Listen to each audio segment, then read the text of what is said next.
Hindi pa noon makasama si Bam dahil hindi nag-uugma ang schedule niya bilang gwardya sa schedule ng cell group. Ngunit patuloy rin akong nananalangin na patuloy pa rin ang panalangin ng bawat isa hanggang si Bam na din ang umattend ng cell group. Hinipo ng Panginoon ang puso ko. Tinuruan niya ako magpakumbaba. Naramdaman ko na ang pagmamahal niya sa amin bilang anak niya, nagplano ang cell group namin na dapat kami kasal ni Joanne. Abot ang hindi ni Joanne, siya lang yung mamiti, ano? Joanne. Malamang, nung dahil yun ang matagal namin pinapangarap. Tinulungan nila kami sa paraang yung simula sa pagpaplano kung paano namin ito gagawin. Sa date kung kailan, kung ano pwedeng ihanda at kung saan namin aasikasuhin ang mga requirements andun ng buong cell group upang tumulong hindi lang sa material na bagay, ngunit pati sa panalangin. Hanggang sa aming pag-iisang dibdib, pero pa rin mga bagay na hindi inaasahang mangyari. Ang sakit at puot ng isang ina sa mga nangyari sa kanyang anak ay unti-unting bumabalik. Hindi niya matanggap na sa kabila ng kanyang pagtanggap sa akin at pagtulong sa aming mag-ina, ay magagawa ko pa rin siyang suwayin.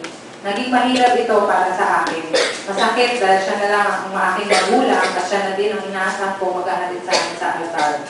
Pero ito ang ating Panginoon. Pinaramdam niya sa akin na walang imposible sa Kanya. Sa tulong ng aking Kuya Bem, kinausapan niya sa huling pagkakataon ng aking ina. Ngunit hindi natinag ang galit at puot sa puso ng nanay ko. Pero dahil sa patuloy naming panalangin, God answers our prayers. Diyos ang pumawi ng sakit at galit at sama ng loob ng aking ina. Sa huling minuto ng aking kasal, dumating ang nanay ko. Nagdala pa ng pagkain. Nakaputi siya, gaya ko, at siya mismo ang nagdala sa akin sa altar.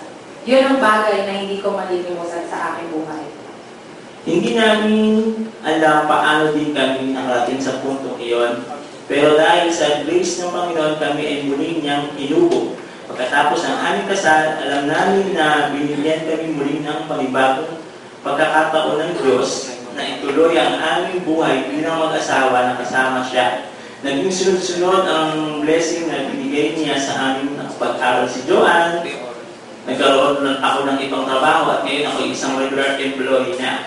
Maayos na din kaming mabinan, favorite na niya ako ngayon. At hopefully, by next year, magkakasama-sama kami mga anak. Kaming mga anak ko sa iisang bahay. Kung may mga tao man akong masasalamatan, isa na dito ang tatay ko na sinusuportahan din kami.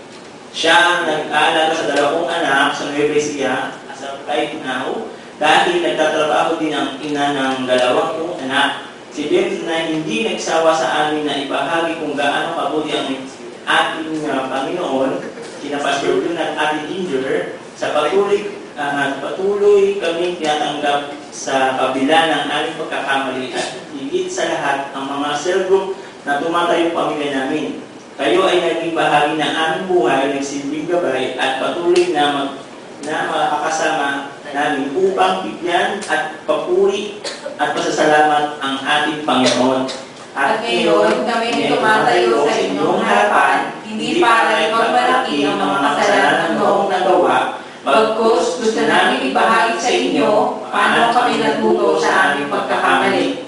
Kung paano kami bumangon kasama ng Panginoon, at higit sa lahat, kung paano kami muling tinanggap at pinatawad ng ating Ama sa kabila ng aming nagawang kasalanan. Ngayon, patuloy kaming namumuhay ayon sa gusto ng ating Panginoon.